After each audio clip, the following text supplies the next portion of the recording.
যখন পুরো বিশ্ব ফিলিস্তিনি ইস্যু এবং মানবাধিকার নিয়ে মার্কিন প্রেসিডেন্টকে দোষারোপ করে, তখন মার্কিন প্রেসিডেন্ট এই সব কিছুকে দাবিয়ে রাখার জন্য সব প্রস্তুতি আগে থেকে নিয়ে রেখেছে। কিন্তু তখন শুরু হয় সিভিল ওয়ার, অর্থাৎ গৃহযুদ্ধ। আমেরিকার বেশ কিছু স্টেট যেমন ক্যালিফোর্নিয়া, টেক্সাস, ফ্লোরিডার মতো স্টেটগুলো একত্রিত হয়ে একটি দল তৈরি করেছে, যেটার নাম হচ্ছে ওয়েস্টার্ন ফোর্স। তারা এই সরকারকে সরিয়ে দিবে, কিন্তু প্রেসিডেন্ট জানে তাদের কাছে এত সাহস নেই, কারণ তারা মার্কিন সেনাবাহিনীর সামনে কিছুই না। লি নামের একজন জার্নালিস্ট টিভিতে বসে প্রেসিডেন্টের এই কথাগুলো শুনছে। তখন দূরে একটি বিস্ফোরণ হয়, যেটার কারণে তার ঘরের জানালার কাজগুলো কেঁপে ওঠে, যেটা ইঙ্গিত দেয় ওয়েস্টার্ন ফোর্স তাদের মিশন শুরু করেছে। বলছিলাম 2024 সালে মুক্তি পাওয়া একটা মাস্টারপিস অ্যাকশন অ্যাডভেঞ্চার মুভি, যার নাম সিভিল ওয়ার। সত্যি বলতে সিনেমাটা অন্য সব যুদ্ধের সিনেমার ধারে কাছেও না, কারণ এই মুভিটি চরম বাস্তবিক হওয়ার কারণে এটা আপনাদের মনে ভয় সৃষ্টি করবে। এবং মুভিতে দেখানো প্রত্যেকটি সিন এতটাই রিয়েলিস্টিক ভাবে দেখানো হয়েছে যে আপনাদের লাগবে আপনি সেই দেশে সেই জায়গায় উপস্থিত আছেন। তো সবাই নড়ে বসে পড়ুন, ঢোকা যাক এক বাস্তবিক দুনিয়ায়। শুরুতে আমরা মার্কিন প্রেসিডেন্টকে দেখতে পাই, যে কিনা হেসে স্পিচ দিচ্ছিল, আর দেশের মধ্যে শুরু হয়েছে এক উত্তেজনা। সব দিকে গোলাগুলি, ভাঙচুরে সবকিছু চলছে। এখন প্রশ্ন থাকতে পারে সিভিল ওয়ার শুরু হলো কিভাবে? দেখুন, এর অনেক কারণ হতে পারে, যদিও সিনেমাতে কিছু কারণ উল্লেখ করা হয়েছে, যেমন মুসলিম বিশ্ব এবং ফিলিস্তিনি ইস্যু নিয়ে মূলত এই গৃহযুদ্ধটি শুরু হয়েছে। কিন্তু এখনের মার্কিন প্রেসিডেন্ট একজন ফ্যাসিস্ট, অর্থাৎ প্রেসিডেন্ট তার সমস্ত ক্ষমতা দিয়ে বিরোধী দলকে দমন করে। তারা আইনের অপব্যবহারের সাথে যখন তখন আইনকে পরিবর্তন করে দেয়। তো এরপর আমরা লিখে দেখতে পাই যে কিনা তার পার্টনার জুয়েলকে নিয়ে একটি জায়গায় পৌঁছায়, যেখানে কিছু মানুষ প্রতিবাদ করেছিল। সেখানে সে কিছু ছবি তুলতে থাকে, কিন্তু সেখানে সে একটি ছোট মেয়েকে দেখতে পায়, যার নাম জেসি, যেও কিনা সেখানে ছবি তুলছে। হয়তো তার থেকে একজন জার্নালিস্ট হওয়ার স্বপ্ন আছে। লি মেয়েটিকে সেখান থেকে সরিয়ে দেয়, কারণ তাকে দেখতেই লাগছে সে জার্নালিস্ট না, তাই তার উপর যে কোনো মুহূর্তে হামলা আসতে পারে। লি তার জ্যাকেটটা তাকে দিয়ে দেয়, যেন কেউ তার উপর হাত তুলতে না পারে। ঠিক সেই মুহূর্তে একটি মেয়ে আমেরিকার পতাকা নিয়ে সোজা সেই ঝামেলার মধ্যে ঢুকে পড়ে, এবং এরপর সেখানে একটা বড় ব্লাস্ট হয়ে যায়। হ্যাঁ, সে একজন সুইসাইড বোম্বার ছিল। এখানে একটু বুঝিয়ে দিই এটা কেন হলো। আসলে বর্তমান প্রেসিডেন্ট সবার এমন ভাবে ব্রেন ওয়াশ করেছে যে কেউ যদি বিরোধিতা করে তারা হচ্ছে দেশ বিরোধী, তাই দেশের জন্য তাদের মেরে ফেলাই ভালো। আর এখানে এটাই হয়েছে, অর্থাৎ অতি দেশপ্রেম। বিস্ফোরণের ফলে সেখানে অনেক মানুষ মারা যায়, এবং সেই মানুষগুলোর অঙ্গ প্রত্যঙ্গগুলো এদিক ওদিক পড়ে রয়েছে। লি সেগুলো ছবি তুলতে থাকে। অন্যদিকে জেসি লিয়ের ছবি তুলছে, কারণ সে তার অনেক বড় ফ্যান। সেদিন রাতে একটি হোটেলে লি তার সব বন্ধুদের সাথে কথা বলছিল, যারা কিনা প্রত্যেকেই জার্নালিস্ট। এই হোটেলটাতে অনেক সমস্যা রয়েছে, যেমন লোডশেডিং, ইন্টারনেট স্পিড খুবই কম, লিফটও ভালোভাবে চলছে না। তো তাদের কথার মাধ্যমে আমরা বুঝতে পারি তারা সবাই ওয়াশিংটন ডিসিতে যাবে প্রেসিডেন্টের ইন্টারভিউ নেওয়ার জন্য। কিন্তু এখানে রিস্ক আছে, কারণ এই সরকার মনে করে এই জার্নালিস্টরাই সরকার বিরোধী খবর ছড়াচ্ছে, তাই সরকার এখন জার্নালিস্টদের টার্গেট করে রেখেছে। সেদিন রাতে জেসি নামের সে মেয়েটি সেই হোটেলে আসে। সে লিয়ের সাথে দেখা করে, তাকে ধন্যবাদ জানায় এবং বলতে থাকে যে সে তার কত বড় ফ্যান। লি তার সাথে বেশি কথা বলতে পারে না, কারণ তার থেকে রেস্ট নিতে হবে, কাল তাদের একটা বড় কাজ আছে। গৃহযুদ্ধ শুরু হওয়ার পর থেকে লি নিজের চোখের সামনে যে ভয়ঙ্কর দৃশ্যগুলো দেখেই চলছে, এতে তার উপর অনেকটাই প্রভাব পড়ে। সে কেমন জানি মনমরা হয়ে পড়ে। তো এর পরের দিন সকালবেলা কিছু মানুষ সাইকেল নিয়ে কাজে যাচ্ছে, কারণ বেশিরভাগ জায়গায় পেট্রোল বন্ধ করে দেওয়া হয়েছে, তাই এখন মানুষদের সাইকেল নিয়েই কাজ চালাতে হচ্ছে।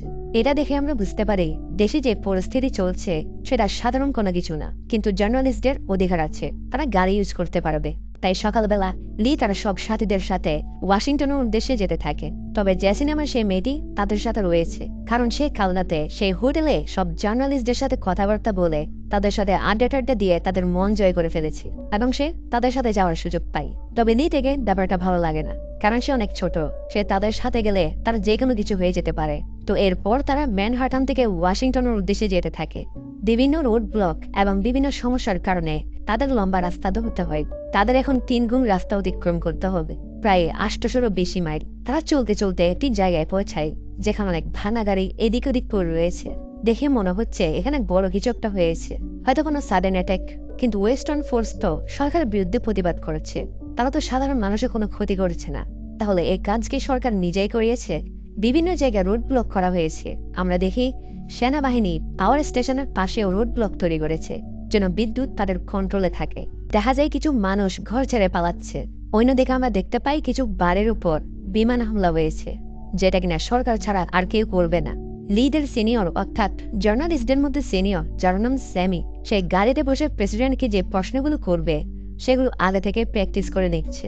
প্রেসিডেন্ট আইন কানুন পরিবর্তন করে 3বার নিজেকে ক্ষমতায় রেখেছে। জনগণের উপর এয়ার স্ট্রাইক করার আইন নিয়ে বিভিন্ন কঠিন প্রশ্ন আজ তারা করবে।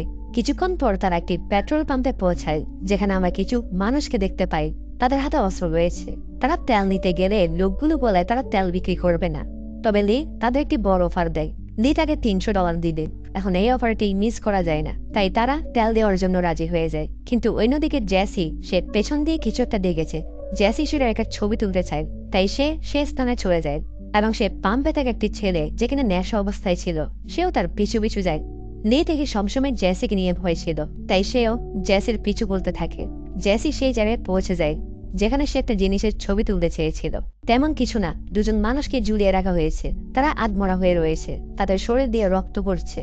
দেখে বোঝা যাচ্ছে তাদের উপর টর্চার করা হয়েছে, অর্থাৎ প্রেসিডেন্টের কথার জ্বালায় পড়ে পাম্পে থাকা সব লোকদেরও ব্রেন ওয়াশ হয়েছে, অর্থাৎ অতি দেশপ্রেম। ছেলেটা তাদের বলে সে চাইলে ঝুলন্ত লোকগুলোকে গুলি মেরে মেরে ফেলতে পারে, কিন্তু কোনটা করবে সেটা লি তাকে বলুক। লি তাকে বলে সে একটা ছবি নিবে। সে তাকে সেই ঝুলন্ত লোকদের মাঝখানে দাঁড়াতে বলে। ছেলেটাও একটা সুন্দর পোজ দেয়। লিও তার ছবিটা তুলে নেয়। তারপর তারা যখন সেখান থেকে চলে যায়, তখন জেসি কান্নাকাটি করতে থাকে এবং সে লিকে জিজ্ঞেস করে সে কেন তাদের বাধা দেয়নি। লি বলে সে যদি তাকে বাধা দিত বা তাকে কোনো প্রশ্ন করত, তাহলে তারা সেখান থেকে জীবিত ফিরতে পারত না। তারা জার্নালিস্ট, তারা প্রশ্ন করবে না। প্রশ্ন করার জন্য সাধারণ মানুষ আছে, পুলিশ আছে। লি তাকে এমন পরিস্থিতিতে আরো সাবধান হতে বলে, কিন্তু জেসি থেকে ছবি তোলার পছন্দ শখ, তাই লি তাকে একটি স্থানে নিয়ে পৌঁছায় যেখানে সে একটা ছবি নিতে পারবে। দেখা যায় সেখানে একটা চপার ক্র্যাশ হয়ে পড়ে রয়েছে। জেসি সেটার একটা ছবি ওঠায়। জেসির ক্যামেরাটা অনেক পুরনো, ব্ল্যাক অ্যান্ড হোয়াইট ছবি ওঠে। এটা আসলে তার পিতার ক্যামেরা ছিল। তো তারপর রাতের বেলা সবাই বিশ্রাম নিচ্ছিল, তখন আমরা অনেক গুলির আওয়াজ এবং কিছুক্ষণ পর পর বোম ব্লাস্টের ফলে আকাশ আলোকিত হওয়া, এই সবকিছু দেখতে পাই। সবাই তাড়াতাড়ি শুয়ে পড়ে, কারণ কাল বড়সড় কিছু হতে চলেছে। এর পরের দিন তারা সে স্থানে গিয়ে পৌঁছায়, কিন্তু সেখানে একটি বিল্ডিং থেকে মার্কিন সেনাদের সাথে ওয়েস্টার্ন ফোর্সের গোলাগুলি হচ্ছে। আর এদিকে জার্নালিস্টরা এই হট মোমেন্টগুলোর ছবি তোলা শুরু করে দেয়। অন্যদিকে জেসি, সেও সাবধানতার সঙ্গে ছবি তোলা শুরু করে দেয়। তাকে দেখে লাগছে সে কোনো ভয় পাচ্ছে না। এই সিনেমাতে আমরা প্রত্যেকটা সিচুয়েশন একজন সাংবাদিকের নজর দেখি, আর এই জিনিসটাই তো আপনাকে একটা অন্যতম রিয়েলিস্টিক ফিল করায়। অর্থাৎ এমন পরিস্থিতিতে সেখানে তো কোনো ক্যামেরা থাকে না, আপনার থেকে কারো চোখ থেকেই সবকিছু দেখতে হবে, সেটা আপনার হোক বা একজন সাংবাদিকের। তো সেই গোলাগুলির মধ্যে একজন ওয়েস্টার্ন ফোর্স অনেক গুলি খায়, যেটার প্রত্যেকটা শট ক্যামেরাতে উঠে যায়। তার শরীর থেকে ফিনকির মতো রক্ত বের হচ্ছে। সবাই তাকে নিরাপদ স্থানে আনে এবং তাকে বাঁচানোর চেষ্টা করতে থাকে, তবে কোনো লাভ হয় না। সে অনেক গুলি খাওয়ার কারণে মারা যায়। জেসি তার ছবি তুলছে, আর এরই মধ্যে জেসি দুর্দান্ত একটি ছবি তুলে ফেলে। কিছুক্ষণ পর গোলাগুলি থেমে যায়। ওয়েস্টার্ন ফোর্স সেই বিল্ডিং এ ঢুকে পড়ে। সেখানে তারা একজন মার্কিন সেনাকে দেখতে পায় যে আর্তনাদ করছে। সে অনেক আহত হয়ে পড়েছে। সে ওয়েস্টার্ন ফোর্স থেকে সাহায্য চায়, কিন্তু সে সাহায্য পাওয়ার যোগ্য না, তাই তাকে সরাসরি গুলি মেরে হত্যা করে দেওয়া হয়। তারপর সেই জায়গাটা ওয়েস্টার্ন ফোর্স দখল করে নেয়। ওদিকে জুয়েল একজন ওয়েস্টার্ন ফোর্সের সাথে গল্প করছে।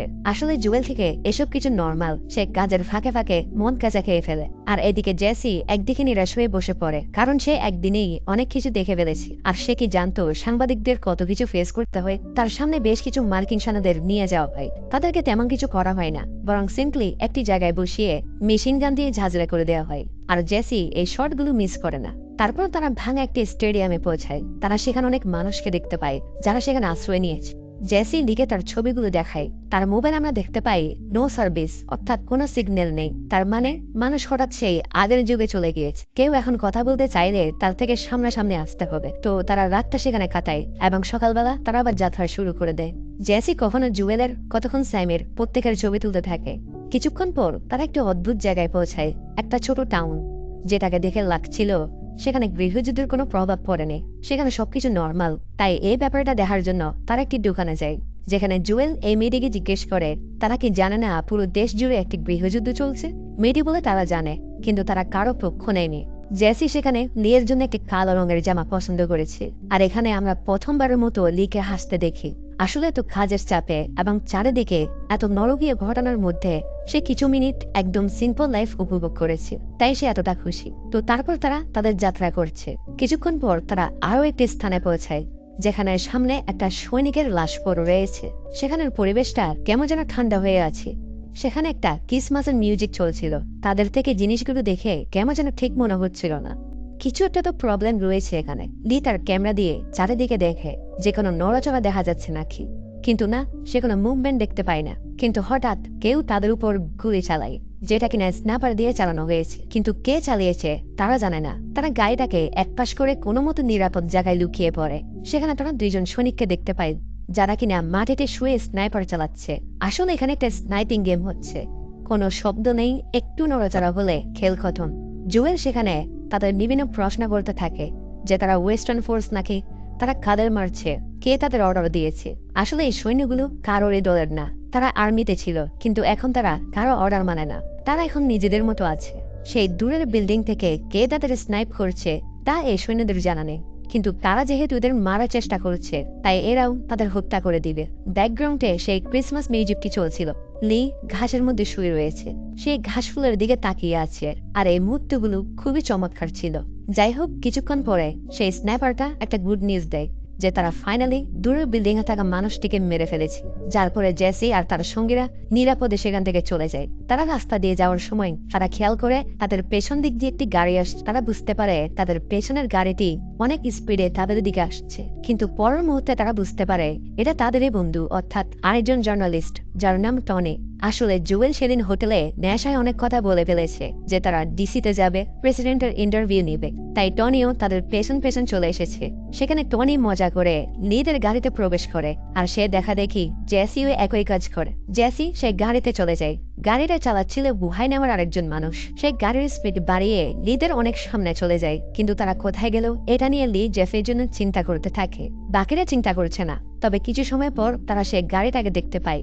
গাড়ির সব দরজাগুলো খোলা ছিল। আশেপাশে তারা বেশ কিছু সৈনিকদের গাড়ি দেখতে পায়, আর সেখানেই তারা জেসি এবং বুহাইকে দেখতে পায়। সৈনিকগুলো সেখানে কিছু মানুষদের লাশ মাটি চাপা দিচ্ছে এবং তাদের উপর নুনের মতো কিছু ছিটিয়ে দিচ্ছে। আসলে মানুষগুলোকে এই সৈন্যগুলোই মেরেছে। তবে লিদের এখন কি করা উচিত? তারা জানে সে মানুষগুলোকে এই সৈন্যগুলোই মেরেছে, আর হয়তো জেসি আর বুহাই এটা দেখে নিয়েছে, তাই সৈনিকগুলো তাদেরও মেরে ফেলবে। কিন্তু এরা সেখানে গেলে এরাও আর বেঁচে ফিরবে না। কিন্তু তাদেরও তো কিছু একটা করতে হবে। লি, জুয়েল, টনি সোজা কথা বলার জন্য সেখানে চলে যায়। সেখানে একটা সৈন্য ছিল, লাল চশমা পরেছিল, হাতে একটা বন্দুক ছিল। সে সিম্পলি তাদের সাথে আস্তে আস্তে কথা বলতে থাকে। জুয়েল তাকে বলে, জেসি আর রুহাই আমাদের কলিগ, আমরা সবাই প্রেস থেকে এসেছি, তাই আমাদের এখান থেকে যেতে দিন। এখানে প্রথমত সৈন্যগুলো প্রেসদের এক প্রকার তাদের শত্রুই মনে করে, এবং সেই সৈনিকটা বুহাই নামের লোকটাকে গুলি করে মেরে ফেলে। তারপরে সে তাদের সবাইকে ঠান্ডা গলায় জিজ্ঞেস করে তারা কোথা থেকে এসেছে। তখন প্রত্যেকেই ভয়ে ভয়ে এগুলো বলতে থাকে। তখন সেই সৈনিকটা হাসি মুখে বলতে থাকে যে এটাই তো আমেরিকা, আমরা সবাই একই দেশের বাসিন্দা। তবে পেছনে থাকা লোকটিকে তার চেহারা তো একটু আলাদা, সে কোথা থেকে এসেছে? তখন টনি কাঁপা কাঁপা গলায় বলে হংকং থেকে। তখন সৈনিকটা বলে, ও চাইনা। এটা বলে তাকে গুলি করে মেরে ফেলে। এখানে পরিস্থিতি এতটাই ভয়ের হয় যে সেটা বলে বোঝানো সম্ভব না। সব দিকে কোনো সারা শব্দ নেই। সেই সৈনিকটা অল্প অল্প করে মিষ্টি কথা বলছে। প্রত্যেকে ভয়ে তাদের হাত পা কাঁপছে, সবাই খাচ্ছে। তখন সেই মুহূর্তে স্যামি তাদের গাড়িটা নিয়ে এসে সোজা সেই সৈনিকদের ধাক্কা দিয়ে দেয় এবং তাদের তাড়াতাড়ি গাড়িতে উঠে বলে। যদিও জেসি সে গর্তে পড়ে যায় যেখানে লাশগুলোকে ফেলা হয়েছে, আর এই দৃশ্য দেখে সে প্রচন্ড ভয় পেয়ে যায়। সে জীবনেও এমন পরিস্থিতির সম্মুখীন হয়নি। জুয়েল কোনোমতে তাকে গাড়িতে উঠিয়ে সেখান থেকে সবাই পালানো শুরু করে দেয়। কিন্তু পেছনে আরেকজন সৈন্য সেখান থেকে বেরিয়ে পড়ে এবং সে তাদের গাড়ির দিকে ফায়ার করতে থাকে। এখানে জেসি এতটাই আতঙ্কে রয়েছে যে সে বমি করে দেয়। তবে যে গাড়ি চালাচ্ছে স্যামি, সে আহত হয়ে পড়ে, কারণ সেই সৈনিকটা এলোপাতাড়ি গুলি করার সময় একটি গুলি তার বুকে লেগে যায়। জুয়েল তাকে তাড়াতাড়ি নামিয়ে সে নিজে গাড়ি চালাতে থাকে। এবার রাতে তারা বিশ্রাম নেয় না, তারা পুরো রাত গাড়ি চালাতে থাকে। দেখা যায় রাস্তার দুই পারে দাবানলের আগুন লেগেছে। আহত স্যামের মুখে হাসি, কারণ সে বুঝতে পেরেছে সে মৃত্যুর অনেক কাছে চলে এসেছে এবং তার চারপাশের সবকিছু জ্বলছে। সকালবেলা তারা ওয়েস্টার্ন ফোর্সের বেসে গিয়ে পৌঁছায়, যেখানে স্যামি ততক্ষণে মারা গিয়েছে। জুয়েল স্যামের মৃত্যুতে অনেক ভেঙে পড়ে। আমরা দেখতে পাই ওয়েস্টার্ন ফোর্সের মিলিটারি পাওয়ার যথেষ্ট ছিল। তারা কোনো এক বড় যুদ্ধের জন্য প্রস্তুতি নিয়েছে। তাদের পতাকাটাও একটু ভিন্ন। জুয়েল লিগে একটি খারাপ খবর দেয়। সে বলে আজ সকালে মার্কিন সেনাবাহিনী ওয়েস্টার্ন ফোর্সের কাছে আত্মসমর্পণ করে ফেলেছে। আজ রাত ওয়েস্টার্ন ফোর্স বেরিয়ে পড়বে ডিসির উদ্দেশ্যে। অর্থাৎ তারা রাজধানী দখল করবে। আর এর ফলে লি বুঝতে পারে তাদের প্রেসিডেন্ট থেকে ইন্টারভিউ নেওয়ার চেষ্টাটাও বিফলে গিয়েছে। তো কিছুক্ষণ পর পুরো ওয়েস্টার্ন ফোর্স তার পুরো বাহিনী নিয়ে ওয়াশিংটনের উদ্দেশ্যে বেরিয়ে পড়ে। তাদের কাছে প্রচুর অস্ত্র, হেলিকপ্টার রয়েছে। রাতের বেলায় ওয়েস্টার্ন ফোর্স পৌঁছে যায় ওয়াশিংটন ডিসিতে, আর শুরু হয় ভয়াবহ যুদ্ধ। হোয়াইট হাউসের সামনে দুপক্ষের মধ্যে গোলাগুলি শুরু হয়। এই যুদ্ধের প্রত্যেকটি সিন খুবই রিয়েলিস্টিক ভাবে দেখানো হয়েছে। অর্থাৎ আমরা এতদিন যে যুদ্ধের মুভিগুলো দেখে আসছি, সেখানে এই জিনিসটাকে এমন ভাবে প্রেজেন্ট করা হয়েছে যে সেটা একটা সিনেমা, কিন্তু এখানে সেটা হয়নি। এখানে সব যেন আসল। ওয়েস্টার্ন ফোর্স এখানে সম্পূর্ণ স্থানটিকে চারিদিক থেকে ঘিরে ফেলেছে। চারিদিকে ট্যাঙ্কার, মেশিন গান, হেলিকপ্টার দিয়ে ফায়ারিং চলছে। আর ওদিকে হোয়াইট হাউসের ভেতর প্রেসিডেন্ট লুকিয়ে রয়েছে। কিন্তু প্রেসিডেন্ট যে সেখানে লুকিয়ে রয়েছে এটা ওয়েস্টার্ন ফোর্স জানলো কিভাবে? আসলে এটা সকালে স্যারেন্ডার করা মার্কিন সেনাবাহিনীর কমান্ডার সে বলে দিয়েছে। হোয়াইট হাউসের সামনে রয়েছে শুধু প্রেসিডেন্টের পার্সোনাল গার্ডগুলো, কারণ বেশিরভাগ সেনারা আত্মসমর্পণ করে সেখান থেকে কেটে পড়েছে। জেসি তার কাজ চালিয়ে যাচ্ছে। সে এক একটা ছবি তোলার জন্য অনেক রিস্ক নিচ্ছে। তবে প্রশ্ন এটা, লিরা কি প্রেসিডেন্টের ইন্টারভিউ নিতে পারবে বা প্রেসিডেন্টের কোনো বয়ান শুনতে পারবে? উত্তর একেবারেই না। ওয়েস্টার্ন ফোর্স সম্পূর্ণ প্রস্তুতি নিয়ে এসেছে। মোটমাট যে তাকে আগে দেখবে সেই গুলি চালাবে। হোয়াইট হাউস থেকে কিছু গাড়ি বেরিয়ে আসে, যেটাতে হয়তো প্রেসিডেন্ট রয়েছে। তারা পালানোর চেষ্টা করছে, কিন্তু তারা ওয়েস্টার্ন ফোর্সের হাত থেকে বেঁচে যেতে পারেনি। সে গাড়িগুলোকে গুলি করে ঝাঁঝরা করে দেওয়া হয় এবং ভেতরে থাকা তাদেরকেও গুলি করে হত্যা করে দেওয়া হয়। কিন্তু প্রেসিডেন্ট কোনো গাড়িতে নেই। এটা হয়তো প্রেসিডেন্টের একটা প্ল্যান। যাই হোক, কিছুক্ষণ পর তারা হোয়াইট হাউসে প্রবেশ করে। ভেতরে গোলাগুলির খেলা চলছে। ভেতরে একজন এজেন্টকে তারা গান পয়েন্টে নিয়ে নেয়, যার নাম জয়ী বাটলার। সে স্যারেন্ডার করেছে এবং সে তাদের বলে প্রেসিডেন্টও স্যারেন্ডার করার জন্য রাজি। তারা ওয়েস্টার্ন ফোর্সের সাথে নেগোসিয়েশন করবে, আলাপ আলোচনা করবে। তবে প্রেসিডেন্টকে এখান থেকে বের হওয়ার একটা সুযোগ করে দিতে হবে। কিন্তু ওয়েস্টার্ন ফোর্স তোমাদের মতো চালাক। তারা সেই এজেন্টকে গুলি করে মেরে ফেলে। আর জেসি এই শটগুলো নিতে থাকে, কিন্তু বারবার সে অনেকটাই রিস্ক নিচ্ছে। সে যখন সৈন্যরা লড়াই করছে তখন তাদের সামনে চলে যাচ্ছে। আর এমন করতে করতে সে এমনই একটা সিচুয়েশনে এসে ফেসে যায় লি, যেখানে তাকে প্রতিবার বাঁচাচ্ছে। কিন্তু এবার তার কি হবে? লি দৌড়ে জেসিকে বাঁচাতে চায়। সে তার সামনে ঢাল হিসেবে দাঁড়িয়ে যায়। আর যেটা হওয়ার ছিল, জেসি থেকে তো কিছু হয় না, তবে তার সামনেই বিখ্যাত জার্নালিস্ট লি স্মিথ মারা যায়। আর সেই মুহূর্তে সে একটা কাজ করে ফেলে। সে লিয়ের গুলি খাওয়ার দৃশ্যগুলো ক্যামেরা বন্দি করে ফেলে, যেটাকে ভালো বলতে পারো বা খারাপ। তো ফাইনালি ওয়েস্টার্ন ফোর্স প্রেসিডেন্টকে ধরে ফেলে এবং তাকে এভাবে টেনে আনা হয়। সৈনিকগুলো তাকে গুলি মারতেই যায়, কিন্তু তখন জুয়েল এসে তাদের আটকায়। সে প্রেসিডেন্ট থেকে একটা কথা শুনতে চায়, সে মারা যাওয়ার আগে কি বলতে চাচ্ছে। আর এটার ফলে জুয়েল তার চ্যানেল থেকে অনেকটা কমিশন পেতে চলেছে। তো জুয়েল তাকে কিছু বলতে বলে। প্রেসিডেন্ট বলে এই মানুষগুলোকে বলো আমাকে হত্যা না করতে। আর তখন জুয়েল থেকে স্যামে একটা কথা মনে পড়ে যায়, যেখানে স্যামে বলেছিল যত বড় বড় কথা সব টিভিতেই। তো যাই হোক, জেসি তার ফাইনাল শটগুলো নিতে থাকে যে কিভাবে মার্কিন প্রেসিডেন্টকে হত্যা করা হয়। আর শেষে জেসির এই ছবিটি দেখিয়ে মুভিটির এখানেই সমাপ্তি ঘটে।